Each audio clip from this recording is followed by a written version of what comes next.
to Leveraging the Laboratory, a Mayo Clinic Laboratories podcast for administrators, outreach managers, and laboratory professionals to learn how to best leverage and optimize the laboratory for patients, clients, and staff.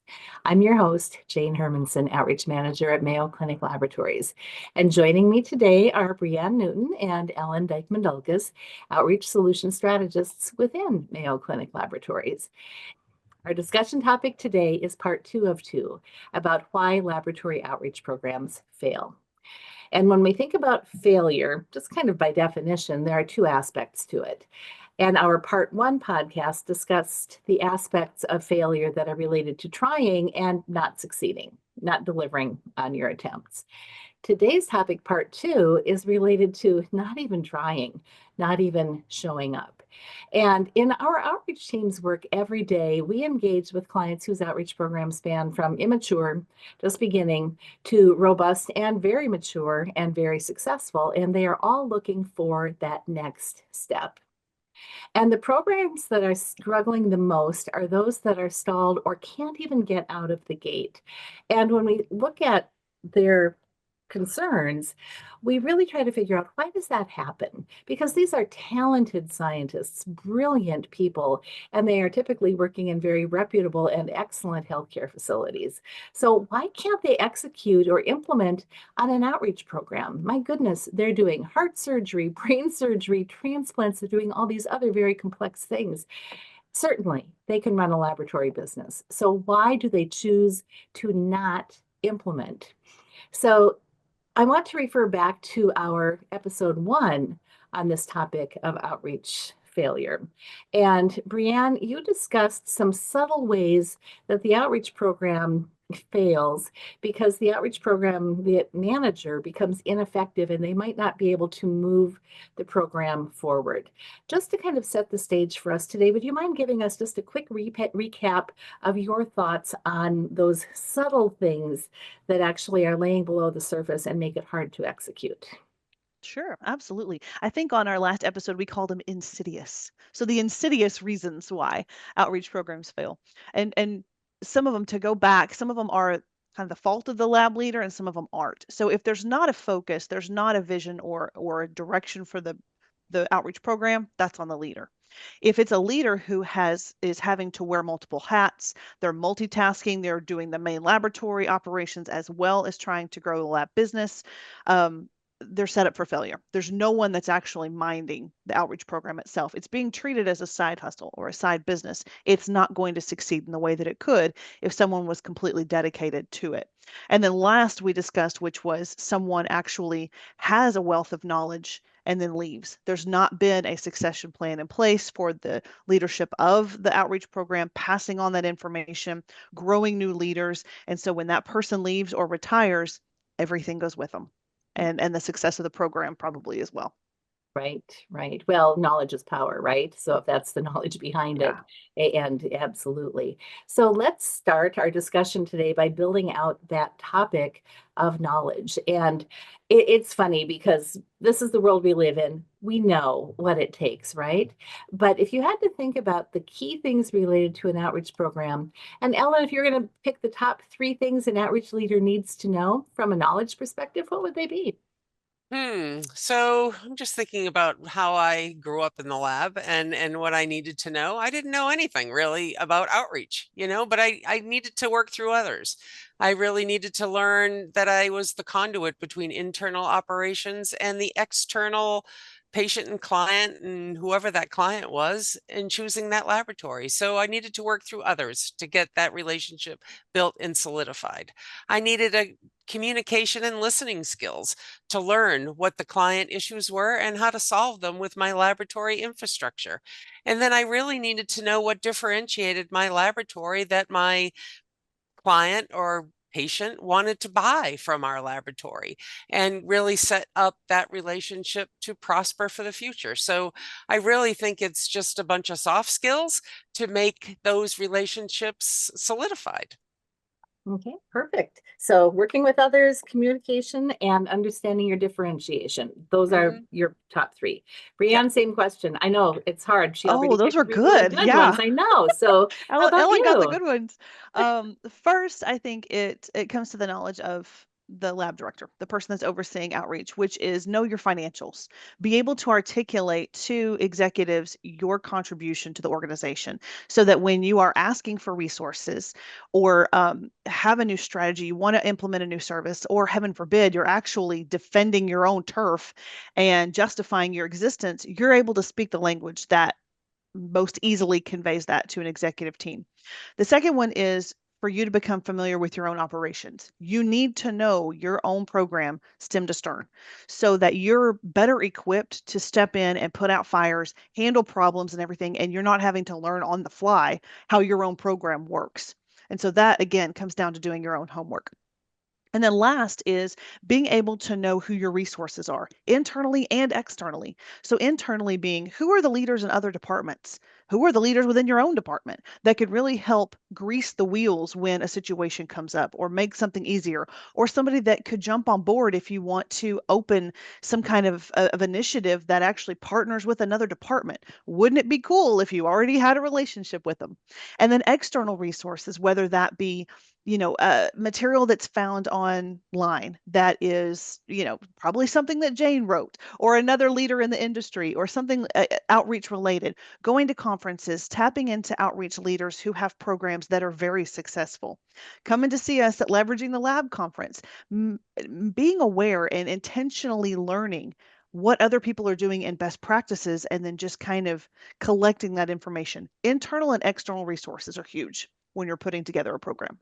Absolutely. Well, and I love your comment about there's a lot of information out there, right? You can look on websites, you can read articles, you can go to conferences. These are things that are all, there's no excuse to not know if you just open your eyes and start to look. So I think that that's a fantastic piece to actually get some knowledge to build your foundation so that you can actually be effective. I think something else that when I look at it, it's just understanding the industry and understanding the market. And when you look at any outreach program, you've got to compete for business within that market. And there's always somebody out there who wants to expand into your market, or maybe they're already there. And from your physician's perspective, they're getting lab test results and it's okay. So why would they want to switch to you? So from your perspective, you're saying, oh, do I really want to get into this? Who am I going up against? Who do I have to take this business away from? So it comes down to, I think, knowing something about the competition. What do you know about them? And if you think about taking on a multi-billion-dollar company, are you ready? Can you do it? And can you be successful? So, Brianne, looking at a multi-billion-dollar company, maybe you're looking at a great big market in an urban area. How do you make that approachable? I mean, when I look at a market and I can see 50 million tests, it's like, holy smokes, how do you break that down and make it approachable and less intimidating for somebody? Mm, Because it's very good scary, question. right? Yeah, Maybe you it don't want to is. start because you're going to fail. It's too big. Yeah. And I think outreach leaders that are successful in large markets, there's a little bit of course, a competitive nature in that person, but there's also a little bit of a just tell me I can't do something. I will prove you wrong. And there's a little bit of that too in that person. It is intimidating when you look at these large markets. I do feel like there's things that you can do, but the best uh, advice would be, eating that elephant one bite at a time. So don't look at it as a whole, but actually try to visualize it broken up into parts. So what would you do? The first thing is, one, make sure that your house is in order. We've talked about, I've mentioned several times, learn your operations, know what you're about, what your strengths are. Ellen does a great job, she was sharing about differentiating between what makes you better than everybody else and knowing your own competitive advantages. But making sure, because you have one chance to make that first impression as a service, as a program, as an organization. One chance. Don't blow it, especially in a large market. Okay. Where it happens everywhere, but a large market especially. So you want to be able to put your best foot forward. So looking at all of your processes and operations. Another one is look to your own physician relationships inside your own organization. Asking them, maybe talking to them and say, what do we do that's really great? Getting that feedback from your providers, because providers talk to providers whether they work in the same house or not. And so we've had clients that have been referred to providers in their own communities that are not necessarily employed by the organization because their own docs talked them up, which is fantastic. So really leveraging and maybe even asking for a reference from your own providers. If you can find a champion among your doctors who are happy with your services and a customer that's been long standing with you, ask them for a reference or say, would you be willing to share your experiences with us as we're trying to break into this market? And then last is to look inside of the community, and again, breaking it up a little bit, but looking to see, are there opportunities for you actually to have a presence? Maybe there is a physician networking meeting across a community. Maybe there is a chamber of commerce type of, community meetings where you can come, put your name out there, and actually begin to highlight your services in places where people are gathering already, and put your message forward. So breaking it up, I think, would be huge rather than just looking at the elephant as as one big intimidating Right. market. Yeah, and just taking some baby steps, right? And in some organizations, honestly, we know they're not even serving their employed providers yet. So in order to get there, I mean, that's lowest hanging fruit, right? Yeah, absolutely. Absolutely. Keep your docs happy in house, and they can do a lot of the legwork for you. Absolutely. Absolutely.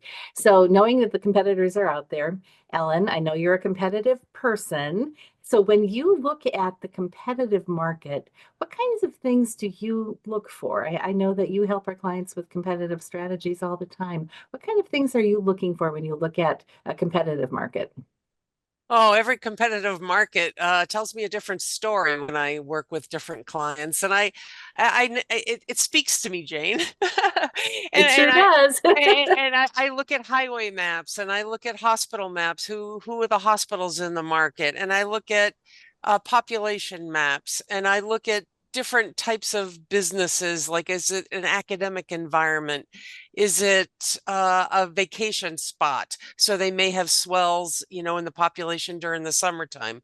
I look at where their access points are and can you expand on that?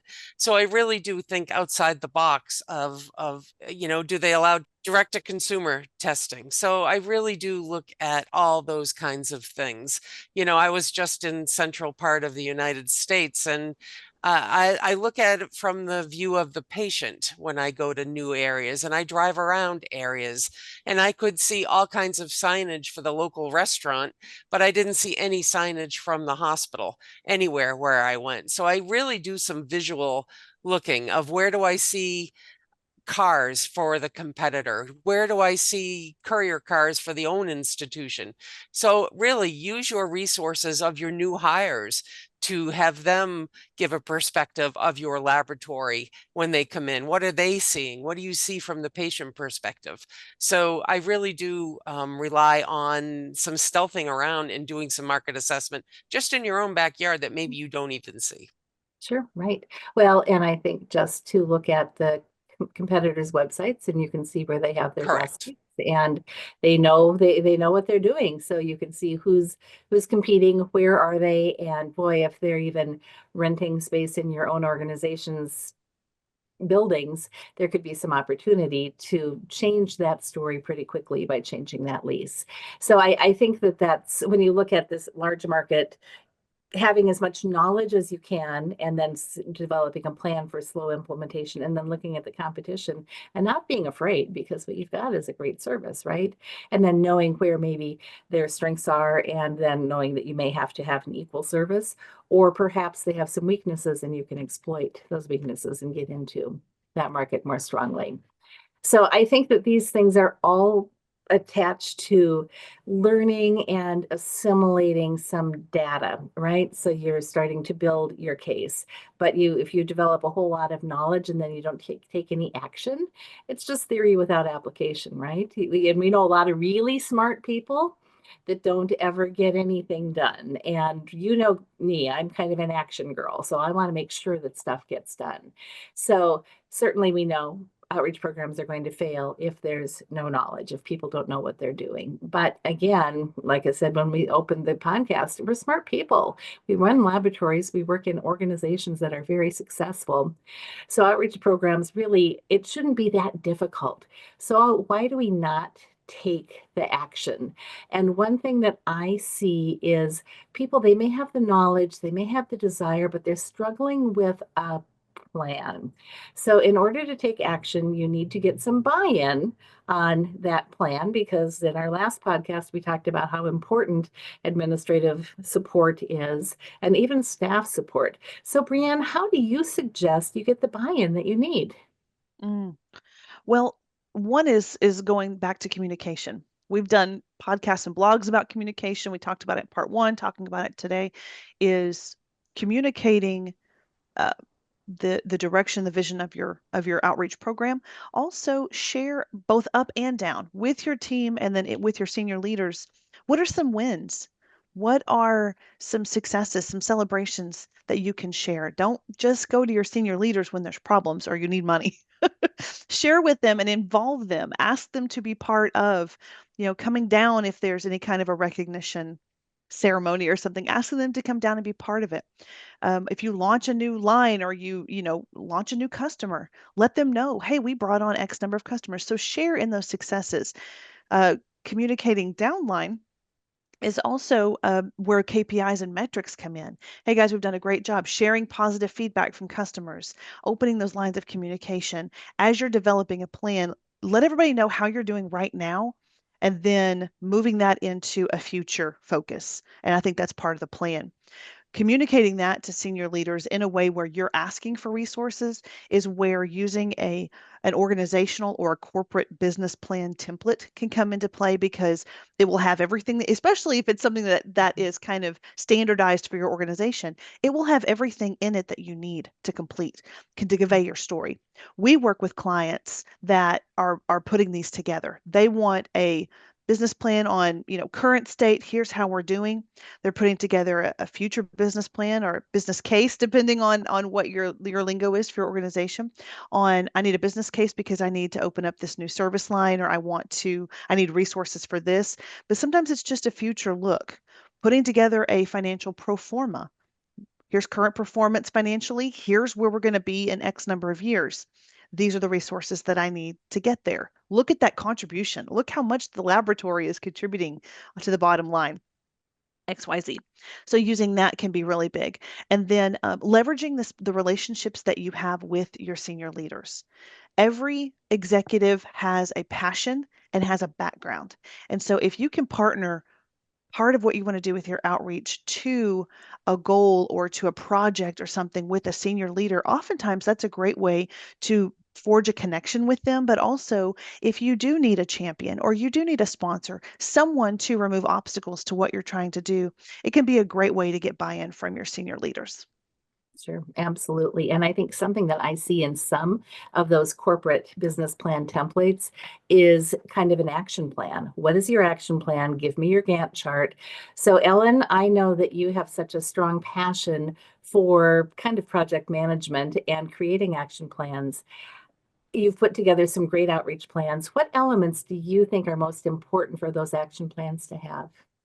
Yeah, I think it depends on the size of the plan, and it depends on how big the plan is and how much time. I've done really short plans, and I've done really large plans, and IT does it better than any, right? They have an assigned project manager if it's a big team, but it's scalable. But the critical thing is to have a charter and really have a sponsor, a start date, an end date, and describe what's going to be within scope. Have a business case of why you're doing it, maybe financial, what's included, what's not included, because like any project, there's scope creep, and you want to really define what's in scope so that you don't get really led astray.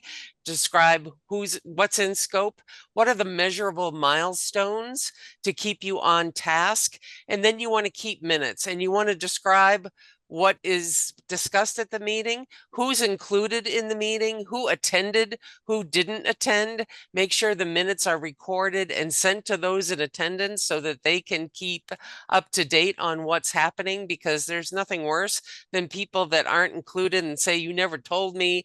And then, action items, make sure that you go over the action items at the meetings so that you keep on task and hold people accountable. Why didn't you do this? What are the barriers to success? And then if you have a sponsor, they can remove barriers. All those Project 101 things are incredibly valuable, and go over so that you keep your project on task. Very critical. IT does it better than anybody, but outreach should follow those same kind of guidelines and have regular meetings to keep the project on task. And really, your outreach business will be all the better for it, so that all your stakeholders are included.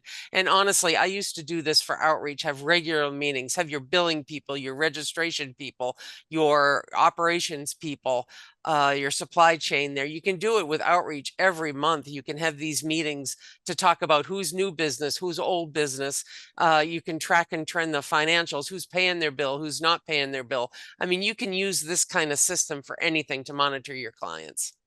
Absolutely. Well, and I think you started by talking about the scope creep. And if you have a very defined thing about what you're going to try and accomplish, it's not so overwhelming. So for the lab leader who might be really overwhelmed about, oh my gosh, I don't even know where to start. Well, here's my plan. Here's my scope. We're going to do, as Brianne said, one bite at a time. We're not going to try and do everything all at once. And I think the thing that some groups fall into that I see is that they just, I don't know, I just have to look at it one more time. And they fall into that whole analysis paralysis thing because they don't want to take a risk. They don't want to take that first step because they just, well, I don't know if I have enough information yet. I don't know that I can be successful. And that's probably it's our biggest strength, the precision and our focus on quality and doing things right. But sometimes it can be our biggest weakness. And I had a client who said to me, Jane, my motto is this: don't let the perfect stand in the way of the possible. We can do this. It doesn't have to be perfect. We can amend and adapt as we go along. And one other just a story that I would share to kind of help put the analysis paralysis thing into scope. I was meeting with a chief operating officer in an organization, and we had done an outreach evaluation and project with that client a few years prior. And we were talking about outreach successes, and I was sharing some case studies of groups that we'd worked with and the great successes that they had. And he said, well, that's fine, Jane. He said, what about those that fail? And I said, you've shared all these great stories of outreach success. What about outreach failure? And I said, from my perspective, and I truly believe this, the ones that truly fail are those who have the information and they choose to do nothing. And he raised his hand, and he said to me, Jane, he said, that's us, because we had the information a few years ago and we chose to do nothing. And I want to tell you today, we're not going to do that again. So they actually took action that day, and today they have a fantastic outreach program and they're doing a wonderful, wonderful job. So just do something. It doesn't need to be perfect. Take that first step, and truly that's where your success is going to come. So failure is not an option because our patients are at stake. Our community mission is at stake. And our outreach programs, all we need to do is just take that first step, and I think we can all succeed. So for our closing comments today for this part 2 of our Outreach Failure podcast, I'm going to ask each of our guests to share one excuse that they've heard related to outreach program failure and how they counseled a client out of it. So Ellen, I'm going to start with you. The big thing is, like, we didn't have the time, and I say, we don't have the time for what? And the list is a mile long, and we break it down into one step, right? What didn't we have the time for? Let's break it down. Let's, like Brianne said, eating the elephant, that whole analogy. Let's talk about the measurable. What can we do? Because helping a client, to use your laboratory, one patient a day. How do we help one patient? How do we break it down into that bite-sized bit? And you always have time for one patient, right? Yep, correct. Brianne, how about you? What kind of excuses have you heard? Well, Ellen got time. So I'm going to say my client said, we don't have any money. The other big one that we hear a lot. Mhm. And in working with them, I said, okay, well, let's start off. You don't have to invest any money, but let's take a look at your in-reach. Let's take a look at the providers that belong to your organization and how are you doing with them? You've already got everything in place. Let's take a look at your leakage and find out where it's going, why it's going. Sometimes it comes down to having a conversation with the provider. And if you can address the needs that cause them to send that work somewhere else, the dollars start going up because you've recouped that revenue that was lost by sitting down and just finding out what happened. So we don't have money for anything new. We don't have money for new staff. Okay, let's not spend any money, but let's go get the dollars that are yours and should be yours.